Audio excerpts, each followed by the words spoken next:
Panipat police की CIA 1 team के हत्थे हरियाणा पंजाब में एटीएम उखाड़ने की 24 वारदातों को अंजाम देने वाला गिरोह 25वीं वारदात को अंजाम देते वक्त हत्थे चढ़ ही गया। एसपी अजीत शेखावत ने जानकारी देते हुए बताया कि ये गिरोह हरियाणा के पानीपत, सोनीपत, करनाल, कुरुक्षेत्र, कैथल, अंबाला व पंजाब के दर्जनों शहरों में एटीएम उखाड़ने की वारदातों को अंजाम दे चुका है। वारदातों के बाद गिरोह एटीएम से पैसे निकालने के बाद खाली एटीएम को नहर में फेंक देता था। पुलिस अब इस गिरोह के कब्जे से पैसों की रिकवरी की कोशिश में लग गई है। एसपी अजीत शेखावत ने जानकारी देते हुए बताया कि इस गिरोह का सरगना सुखविंदर सिंह सुक्खू है। सुखविंदर आर्मी में सिपाही था, लेकिन लंबे समय से भगौड़ा चल रहा था। सुखविंदर सुक्खू पंजाब के नाभा का रहने वाला है। सुखविंदर ने एक गिरोह बनाया जिसमें उसका सगा भाई और जानकार भाइयों को अपने साथ लिया। फॉर्च्यूनर के पीछे एटीएम बांधकर उखाड़ ले जाता था।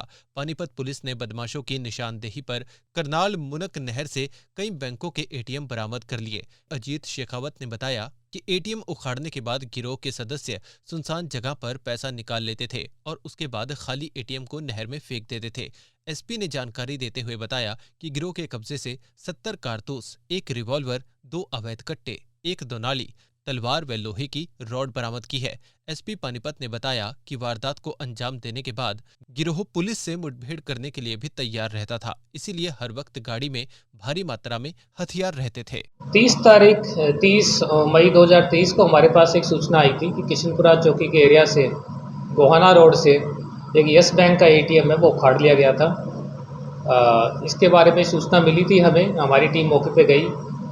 उस एटीएम को काफ़ी समय से वैसे बंद पड़ा था और उसके अंदर कैश में नहीं डाला जा रहा था, परंतु इस एरिया से लगातार 3-4 एटीएम लूट की वारदातें हो चुकी थी। इसलिए पुलिस टीम हमारी काफ़ी संजीदगी से, काफ़ी सीरियसनेस से इस केस पे लगी हुई थी।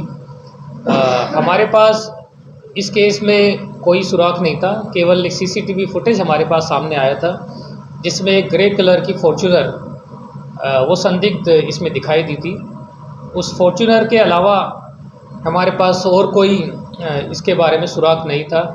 इससे पहले भी जो 2 वारदातें हुई थी, जो काफ़ी बड़ी वारदात थी, जिसमें एक में 24 लाख रुपए की लूट हुई थी और उससे पहले जो सितंबर में हुई थी उसमें लगभग 17 लाख की रुपए की लूट हुई थी। उन पे भी काफ़ी डिटेल में काम किया गया था, परंतु कोई ख़ास सफलता हमें एक लेवल के बाहर हमें कोई ख़ास सफलता नहीं मिली थी। ये काफ़ी शातिर तरीके से इन वारदातों को अंजाम दे रहे थे। इसमें न तो कोई हमारे पास फिंगरप्रिंट्स अवेलेबल थे, ना ये किसी मोबाइल फ़ोन का यूज़ करते रहे। तो हमारे पास जो सुराग था केवल एक, ये जो फॉर्च्यूनर है जो ग्रे कलर की, केवल ये की सुराग था, जिसके आधार पे पुलिस की टीम ने काम करना स्टार्ट किया। इस कार्य की जिम्मेदारी सीआईए 1 के इंस्पेक्टर दीपक के नेतृत्व में टीम बना के दी गई। इन्होंने टीम ने काम करना स्टार्ट किया और अपने अथक प्रयत्न से सीसीटीवी कैमरेज को जो है खंगालना स्टार्ट किया। इन्होंने लगभग 200 किलोमीटर के एरिया में 500 से ज़्यादा कैमरों का, 300 से 400 घंटों का जो सीसीटीवी फुटेज है उसका सघन अवलोकन किया। उसमें पाया गया कि ये गाड़ी किसी भी मेन हाईवे पे या नेशनल हाईवे पे या किसी भी हाईवे से नहीं गई है। इन्होंने यहाँ से निकलते ही कच्चे रास्तों का यूज़ करना स्टार्ट कर दिया। हमारी टीम ने उन सीसीटीवी फुटेज के माध्यम से धीरे धीरे आगे बढ़ते रहे। नहर के किनारे से इनकी गाड़ी गई, आगे गाँव से होते हुए इन्होंने किसी भी मेन हाईवे का यूज़ नहीं किया। गांव के रास्ते यूज़ करते करते ये आगे, हमारी टीम इनके पीछे सीसीटीवी फुटेज का अध्ययन करते हुए आगे चलती रही और धीरे धीरे कुरुक्षेत्र होते हुए पंजाब के अंदर ये गाड़ी हमारे यहाँ से ओझल हो गई। क्योंकि ये रात का समय था और सीसीटीवी फुटेज में भी क्लियरिटी नहीं होती है, तो केवल एक झलक भर से भी पुलिस की टीम लगातार लगी रही। और पंजाब में जब ये एक गांव में जाके वहाँ से ओझल हो गई तो उसकी हमारी टीमों ने फिर वहाँ पे 2 या 3 दिन तक लगातार वहीं कैंप करते हुए, मोटरसाइकिल पे पैदल गश्त करते हुए लगभग 30 गाँवों में छानबीन करी कि इस तरह की वारदात में करने वाली इस तरह की फॉर्च्यूनर गाड़ी कहीं संदिग्ध अवस्था में मिली हो तो उसके बारे में। तो लगभग 2 या 3 दिन के प्रयत्न के पश्चात हमें ये ज्ञात हुआ कि शादीपुर गांव, उसके अंदर एक डेरा बना हुआ था गांव के बाहर, उसमें एक निर्माणाधीन मकान है, उसके अंदर एक फॉर्च्यूनर होने की संभावना है। तो उसका पीछा करते हुए पुलिस की टीमें वहाँ पे पहुँची थी। उस गांव की उस घर में जाके जो गांव के अंदर बीच में गांव से बाहर एक डेरे में बनाया हुआ घर था, उसके अंदर जब जाके उसकी तलाशी ली गई तो उसमें ये फॉर्च्यूनर गाड़ी हमें दिखाई दी। इस फॉर्च्यूनर गाड़ी पे पंजाब नंबर का हाई सिक्योरिटी नंबर प्लेट लगा रखी थी। जो नंबर प्लेट हमारे यहाँ को जो सीसीटीवी फुटेज में दिखाई दी थी वो नंबर प्लेट इसमें नहीं थी। वो नंबर प्लेट एक फर्जी नंबर प्लेट थी। वो नंबर प्लेट किसी स्विफ्ट गाड़ी की लगा के रखी हुई थी। वहाँ पे जब स्विफ्ट इस फॉर्च्यूनर गाड़ी की तलाशी लगी तो हमें ये ज्ञात हुआ कि इन्होंने फॉर्च्यूनर गाड़ी को मॉडिफाई करवा रखा है। जो पीछे की जो सीटें हैं वो सब निकलवा रखी है। इस तरह से मॉडिफाई किया रखा है कि कोई एटीएम वगैरह या कोई ऐसी भारी वस्तु उठा के ले जाना पड़े तो काफ़ी सहूलियत हो। इस घर की तलाशी के अंदर हमें अलग अलग नंबर प्लेट्स भी मिली और नंबर प्लेट्स में जो ये नंबर प्लेट जो यहाँ पे वारदात के समय ये कैमरे के अंदर आई थी वो नंबर प्लेट भी वहाँ से घर से बरामद हुई। उसके पश्चात हमें जो ये फॉर्च्यूनर गाड़ी है जो मालिक है उसका नाम सुखविंदर उर्फ सुक्का है, उसके बारे में पता चला। तो हमारी टीमों ने लगातार उसके बारे में प्रयास कर रहे थे, उसको अरेस्ट करने के प्रयास। तो हमें करनाल एरिया के अंदर मुनक के पास हमें ये सूचना प्राप्त हुई कि क्योंकि पिछली वाली वारदात के अंदर इनको केवल 8-10 हज़ार रुपये का ही फ़ायदा हुआ था। ये दोबारा रैकी करने के लिए असंध एरिया में किसी वारदात को करने के लिए वहाँ पे रैकी करने के लिए आए हुए हैं। तो पुलिस की टीमों ने इन चारों लोगों को वहाँ पे काबू किया। इनसे पूछताछ में बताया कि सुखविंदर उर्फ सुक्खा इस गिरोह का सरगना है। यह 2017 से लगातार एटीएम लूट की वारदात को अंजाम देता आ रहा है। इसने यह भी बताया कि ये 1997 में आर्मी में भर्ती हुआ था और आर्मी से भर्ती होने के पश्चात वहाँ से 2001 में भगोड़ा हो गया था। उसके बाद में इसने आर्मी ज्वाइन नहीं की। 2017-18 में वारदात अंजाम देने के पश्चात ये दुबई चला गया था और दुबई में इसने अपना काम स्टार्ट किया। वहाँ पे लेकिन सक्सेसफुल नहीं होने पे ये वापस यहाँ पर इंडिया में आ गया और फिर से अपने काम के लिए पैसों की जुगाड़ करने के लिए एटीएम की लूट की वारदातों को अंजाम देने लग गया। इनसे सघनता से पूछताछ की गई। इन्होंने न केवल जो ये 3 हमारी बड़ी एटीएम लूट की वारदातें थी इनके बारे में बताया, बल्कि पूछताछ में इन्होंने बताया कि इन्होंने इस तरह की टोटल 24 एटीएम लूट की वारदातों को अंजाम दे चुके हैं। और इस तरह से इन 24 एटीएम की वारदातों में उन्होंने करोड़ों रुपए की जो एटीएम लूट की है जो घटनाएं हैं उनको अंजाम दिया है। इनसे पूछताछ में इनकी निशानदेही पे इन्होंने बताया कि ये पहले 2 या 3 दिन पहले ऐसे एटीएम की रैकी करते थे जहां से वहां पे पुलिस की प्रेजेंस ना हो, उसके अलावा वहां से आने जाने के रास्ते काफ़ी हो।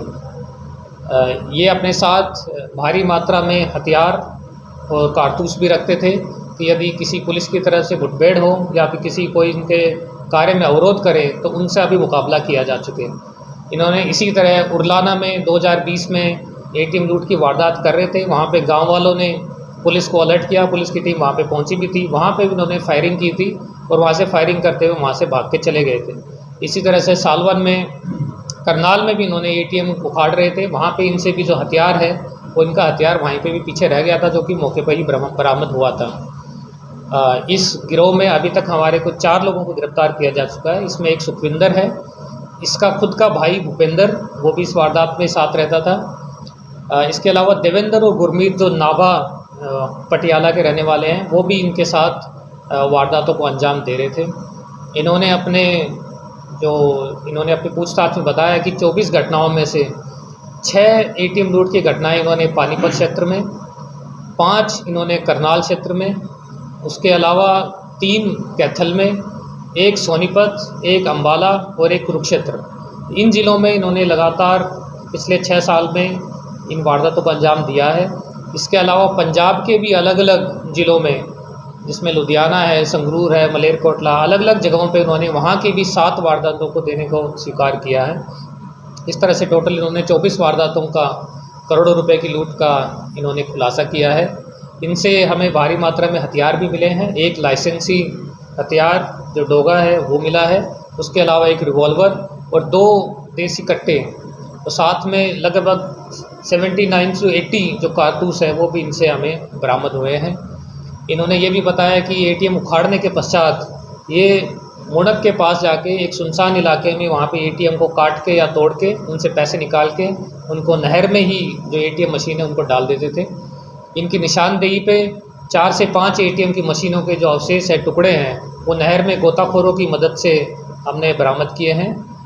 इसके अलावा जिस गाड़ी में ये रेकी करने आते थे वो गाड़ी भी अलग से बरामद की है।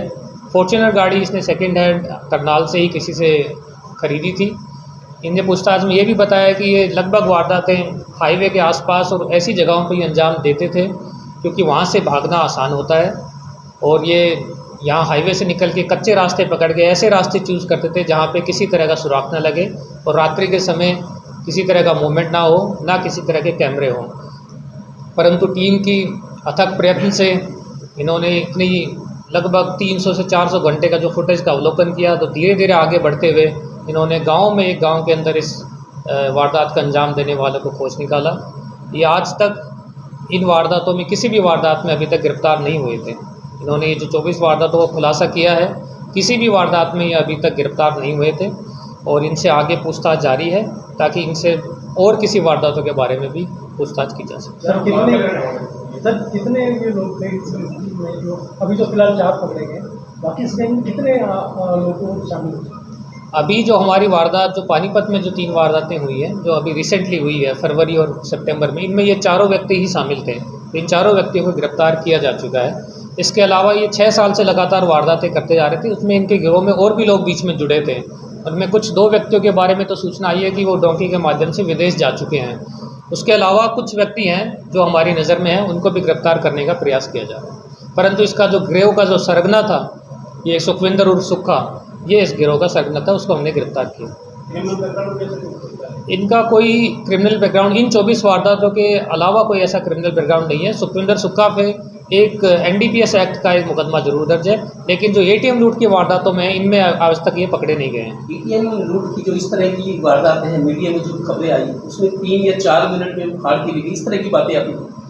हाँ, एक्चुअली इन्होंने जब इतनी वारदातें की इनमें काफ़ी एक्सपर्टीज़ हासिल कर ली थी। ये पहले रैकी करते थे 2 या 3 दिन, ऐसे ATM चूज़ करते थे जिनको उखाड़ने में ज़्यादा मुश्किल ना हो, और ये ATM फॉर्च्यूनर गाड़ी में पीछे बांध के ATM को झटके दे के उसको आसानी से उखाड़ा जा सकता है। इन्होंने ये ट्रिक कर रखी थी। इसके अलावा गैस कटर वगैरह भी साथ में लेके आते थे, जहाँ पे यदि शटर बंद हो या ताला काटना पड़े उसके लिए गैस कटर वगैरह भी वो साथ लेके आते थे। तो इस वारदातों को अंजाम दे रहे थे, तो ये 3, 4, 5 मिनट के अंदर इन वारदातों को अंजाम दे पाते थे। सर ये सारे बालिग हैं? हाँ जी, ये इनकी उम्र लगभग 40 साल से 45 साल के बीच में है सभी लोगों की, और ये बड़ी शातिर तरीके से वारदातों को अंजाम दे रहे थे। ना मोबाइल फ़ोन का यूज़ करते थे, ना किसी गिरोह के अलावा किसी बाहर के व्यक्ति को सूचना भी नहीं देते थे। ये दोनों 2 भाई हैं, उसके अलावा जो 2 अन्य व्यक्ति हैं वो भी आपस में भाई हैं, इसीलिए किसी तरह की भी सूचना लीक होने का इनको खतरा नहीं था। तो केवल CCTV फुटेज और ग्राउंड वर्क के आधार पर ये पकड़े जा सके। इसमें जैसे मैंने बताया, एक तो ये आर्मी में था, उसके अलावा 2 लोग हैं वो अनपढ़ हैं, वो खेतीबाड़ी का ही काम करते हैं। जिन बैंक्स की लूट हुई है, जो पैसा गए हैं, अब उम्मीद है उनको वापसी जितना भी मिलेगा, कितना कि इन्होंने खर्च कर लिया या इधर कर दिया पैसा? नहीं, देखिए ये 6 साल से वारदातें करते जा रहे थे। इन्होंने बीच में खर्च भी किया है, इन्होंने अपने घर वगैरह बना लिए हैं, गाड़ियाँ खरीदी हैं, उस तरह से काफ़ी चीज़ें उन्होंने खर्च भी किया है। परंतु हमारा प्रयास रहेगा कि मैक्सिमम से अमाउंट है वो इनको रिकवर किया।